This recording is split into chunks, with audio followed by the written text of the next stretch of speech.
Hello, everyone, and welcome back to another episode of the Dbacks podcast, Arizona's #1 baseball and beverage podcast, where today we're going to be talking a few things, but I hate to say it, we're talking Arizona Diamondbacks pitching yet again. So, yeah, let's kick the episode off. My cup of tea today is an Earl Grey with a little bit of bergamot and a splash of milk in it. Wonderfully presented to me in a very fancy cup with a little glug full of milk from my long-suffering wife, who I know doesn't listen to this podcast, but I'm putting that shout out for them in there anyway. And they just smacked their mug against mine, so apologies if you've picked that up on the microphone. Let's get on with what this podcast is actually about, beyond me having domestic arguments. Let's talk about baseball. I'm recording this ahead of Game 3 of the Diamondbacks-Dodgers series. Obviously, the Diamondbacks have gone and narrowly lost the first two games in this series. The bats have been okay. Fun fact, thanks to Jesse Friedman over on Twitter for pointing out that Corbin Carroll became the only lefty in MLB history to have 2 home runs off of Clayton Kershaw's infamous curveball, which he secured on Game 1, and then Game 2 he hit a 14.2 second inside the park home run, which is, within the top 20, I think, of speediest inside the park home runs ever. It's quicker than the likes of Ellie De La Cruz with his famous one that happened earlier in this year. So there's a fun set of Corbin Carroll facts for you there to kick this one off. Other bats, Lourdes doing okay, had a solo home run last night. Geraldo Perdomo, his defense has dropped off a little bit in recent games, and I think not having Ketel Marte next to him at second base has meant he's been trying to sort of over-defend his zone, if that makes sense, depending on who's playing second base alongside him, whether that's been Kevin Newman, who's, we know most as a shortstop, who's done okay. He's a fairly solid bat, but obviously he's no Ketel Marte. But then the replacement for Ketel Marte that was signed to a major league contract was Luis Guillorme, who's come in. He's been okay, actually, covering second base. He made a really good acrobatic catch, sort of Superman style, right above his head in the game last night, which I think might have saved 2 runs. But then, of course, the Dbacks gave those runs away with their pitching anyway, and pitching is what we're really going to talk about today. We're going to talk about the old man in the Diamondbacks bullpen and whether it's time to finally put him out to pasture. But let's go over a couple little small notes before we get there. Starting pitching, Zach Gallen and Merrill Kelly have not been their, ace pitching selves in the last couple of games, especially the series against the Dodgers. I can't remember who pitched in the 2-game sweep of the Dodgers we had in the playoffs last year, but it doesn't look like we've quite got the same starting rotation as we had then. Obviously, both Gallen and Kelly have had stints on the injury list this season, and we thought in a couple episodes back that might be an okay thing, that they would not have pitched as much, not have played as much baseball in 2024, and that mean they would be fresher as we make our way into September and head towards the postseason. Diamondbacks clinging on by their fingernails to that top spot in the wildcard race in the National League. And of course, this being September the 1st, we've also got the roster expansion today. So Slade Tachoni returns in the roster expansion, coming back from AAA Reno in terms of his stats so far this year for the Diamondbacks. Let's have a look at them. I'll pull them up in front of me here. So yeah, we got right-handing pitcher, obviously 6'4", 219 pounds, 25. His win-loss so far this year is 2 wins, 7 losses, a 6.14 ERA in 73.1 innings pitched. And we thought maybe he'd be a starter, maybe he'd be a bulk guy. But yeah, he's recorded 61 strikeouts with a whip of 1.31. So yeah, probably needs to up that if he's going to actually make a real big contribution. I don't really know who else potentially could have come into that slot for the Diamondbacks, obviously with Ryan Nelson now occupying a starting spot in the rotation. If we look at pitching prospects for the Diamondbacks, we're not even really close on that many things. Maybe Yu-Min Lin, he's a guy who's been talked about a lot. Maybe your Bryce Jarvis types, but we don't have too many other options. Dylan Floro is a veteran pitcher coming out the bullpen's done okay, but obviously we've had to put Jordan Montgomery as one of our aging veteran pitchers, sort of put him out to pasture. He's not been DFA'd yet. He's kind of a bulk guy out of the bullpen after being signed to somebody who we thought might be the number 4 or 5 in that starting rotation. He's not lived up to the billing on that one. It's been I won't say rocky start for Eduardo Rodriguez coming back from the IL. He's been okay, but he's a guy who pitches to contact a lot more than Gallen or Kelly, who are very good, like strikeout, swing or miss kind of guys. But, it doesn't matter if those guys have an okay day and the bats back it up. If you get down to the bottom end of the bullpen and we're starting to blow 3-4 run leads. And that's what I'm really going to talk about today. So today's episode of the Dbacks podcast is called Senile, Sewald, and you guys probably can guess where I'm going with this. Our main talking point, like the US presidential campaigns, do we need to stop relying on aging white guys to make change happen? And obviously the answer to that is yes. Vote for Kamala, by the way.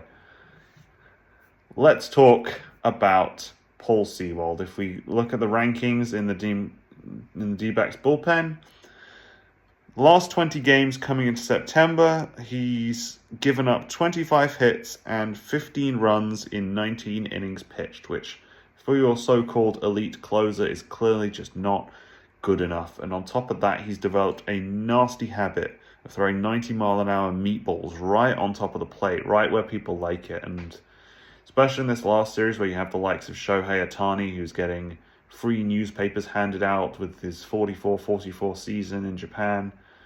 He's obviously probably going to win that MVP popularity contest for the National League this year, but it's not just a popularity contest. He is probably, maybe say for Aaron Judge, the best player in baseball. So you can't give him anything. You got to start intentionally walking guys or something at this rate. But then when you get through to the bottom of the order, get guys like Gavin Lux coming in, maybe not the strongest hitters for the Dodgers, but they do a job. We can't be giving them home runs too. It's not like this is a Dodgers team that's absolutely blessed with power all the damn time. Once you get through Mookie, Freddie Freeman, Shohei Ohtani, you can't be giving them things to hit and just letting them go. Like Shohei Ohtani's stealing bases, so you can't just intentionally walk him and then just leave it alone. We have missed, obviously, having Gabby Moreno behind the plate because ADC and Jose Herrera have not really caught that many guys attempting stealing all year. But Sewald, I think, is the main culprit we can look at and try and find somebody to blame in this bullpen. And I'll tell you why once I've had a beautiful sip of this cup of tea.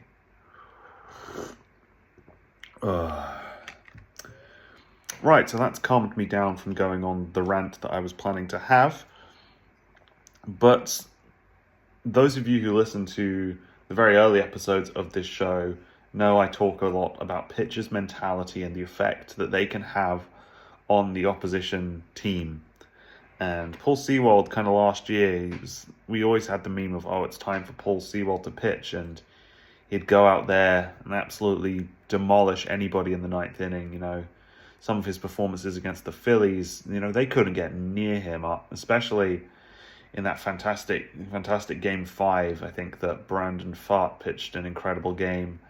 That was the breakout game for Brandon Pfaadt, and then Paul Sewald comes in and he's like, yeah, I'm gonna make it happen after Thompson and Solfrank, and I don't know if Castro pitched in that game or not, but yeah, we don't really have that aura around Paul Sewald anymore, and the question of what happens in terms of that closing spot on the Diamondbacks roster is a difficult one to answer. Most people say, hey, what about Justin Martinez? And, that's a good shout. In next year, the year after, if we can hang on to him, he's going to make that role his own. But, he is a young pitcher, and clearly Torey Lovullo doesn't trust him to just shove that mantle of the closing role onto him just yet. He said as much, and last night I think we could have used just a traditional closing Justin Martinez performance, but Torey said, he's going to go 50-50. He's going to leave Submariner and Thompson in there, Ryan Thompson, because he thought it would probably go to 10 innings and then bring Martinez in so he could split the 9th and 10th inning between those two guys. And that was clearly a mistake. By the time we got to J Mart, there were 2 runs allowed, and he was throwing that splitter, and it just got demolished, and we couldn't recover from that. I don't think we'll use him as a traditional closer unless we get really desperate this year, because Torey Lovullo is not a guy who really likes to listen to the opinions of everybody buzzing around him. He's a guy who has a very clear vision of the baseball he wants to play, even if it's unpopular. And those sorts of decisions where, why haven't you gone to so-and-so from the bullpen quicker? Why haven't you pulled XYZ from the game? The same kind of shouts as, why did you play Ketel Marte when there was clearly a risk of him aggravating that injury? And then it's made it worse. And that's exactly what happened when he went over on that ankle. Torey Lovullo is not a guy who listens to criticism like that. So I don't think us screaming and shouting for Justin Martinez to be the closer, now that we all know he probably can be, I don't think that's going to get us very far. So let's think about some alternatives. Other bullpen guys who've been doing quite well so far this year. Yilda Diaz was somebody who maybe would have been looked at as the guy to come back in the roster expansion. Dylan Floro, as a veteran, has come in recently and has done a pretty good job. His win record is 2-1. But he's got an ERA of 6.3, and he's got a 3.08 average against him. So it's obviously not great, but he's fairly reliable. In 10 innings pitched, that's 12 hits, which obviously isn't great for a relief guy. But he's kept the home runs count to just the 1. And yeah, 1 hit batter, which, is fine. In terms of guys who haven't hit a batter this year, there actually aren't that many of them on the Diamondbacks. If we go through, we have 4 guys who have pitched for us this year: Frias, Diaz, and Bowman, who haven't hit a batter. And then Tucker Barnhart isn't a pitcher, but he sort of got stuck in there, and he didn't hit a guy either. But that was sort of an emergency thing, and yeah, we'll not talk about that because Barnhart as a pitcher has got an average of 5.71 against him, so it's not really fair to make the comparison there. So what's the solution to this bullpen problem? Who should be pitching in the big moments? And I think I have our answer. It's the arrival that we had coming in from the Miami Marlins. It's number 33, 6'7", left-hand throwing, left-hand batting, 248 pounds. It's AJ Puk, who joined us obviously from the Marlins. His record in the Marlins up to joining us in the National League was 4 wins, 8 losses. He had an ERA of 4.30 across 32 games. Pitched 44 innings, gave up 36 hits for 27 runs, and had given up 3 home runs with a whip of 1.34, which, you're looking at that and you're thinking, okay, he seems like a usable guy. I don't know whether he'll be incredible for the Diamondbacks or not. He was a bit of an unknown for me. I hadn't watched too much of Miami's baseball. They obviously hadn't been having a great season. Traded away Jazz Chisholm, so I lost interest immediately. Jazz, if you're listening to this, which I realize is probably rare, please play for Britain in the next World Baseball Classic. I know you planned to at the last one and we lost you through injury, but we need some more superstars like that on the team. The likes of Harry Ford, Trace Thompson, they're good guys, but having that star power in Britain's lineup would be pretty cool. But I digress. Let's talk Diamondbacks, because when it comes to Brits and Diamondbacks, I really don't have much to talk to, and that really annoys me. Anyway, AJ Puk's statistics since joining the Diamondbacks: no wins, no losses, but he has an ERA of 0.61. He's pitched 14.2 innings and has given up 8 hits, but crucially only for 1 run, and it was an earned run as well, and has given up no home runs with a whip of 0.68. Now, if you compare those stats and then what else is going on, in the Diamondbacks bullpen. Clearly, he's probably one of the strongest arms out of the bullpen right now. He doesn't throw quite as fast as Justin Martinez, doesn't get quite the same amount of hit or miss as some of our starting guys. But he's only walked 2 in 14 innings, and he doesn't give up those gut punch multi-RBI homers like the rest of the bullpen. And that, I think, is where we can really get that standout performance from AJ Puk. If you look at his career as a whole, he's not done terribly throughout his career. His record overall in his career is pretty good. You look at, the win percentage. He's got a 4.72 win percentage in his MLB career, .304 on-base percentage, and where you needed it to be. So it's pretty good. Like, you look back through the thing, he's escaped a bases-loaded jam yesterday. He secured the win on the 14th of August, having only arrived on the 28th of July, and he debuted with a scoreless inning for the Diamondbacks. He's a guy who makes an impression, and I think, he's a 6'7" pitcher. That's the sort of impression and aura we need on our team, especially if we're going to look to take anything and anything from this series against the Dodgers. Let's do a little bit of a preview for today's game. It's rare I record before a game on Sunday, but I've been pretty ill all week, so there's probably not much else I can get out of me today. I'm not going to make it through to the end of the game. Let's have a look at the thing. Probable pitchers: Wroblewski against Fart. So Wroblewski's a lefty for the Dodgers. His record's 1-1 with a 4.68 ERA. Fart, as we know, he's 8-7 with a 4.31 ERA and 145 strikeouts. The lineups, obviously, the Dodgers: Ohtani, Betts, Freeman, Teoscar Hernandez, Lux, Edman, Muncy, Kiermaier, and Barnes at catcher. Whereas Diamondbacks has put Perdomo in the leadoff spot. Corbin Carroll's batting second. Gurriel, Josh Bell, Randall Grichuk starts today as the DH. Obviously, we're going against a lefty, so they're going to sit Jock Peterson for that. Jake McCarthy starts in center field. Eugenio Suarez at third. Gavin Newman at second. And Herrera is catching. So it's probably as good as we're going to be able to get when it comes to rotating a bit of the lineup.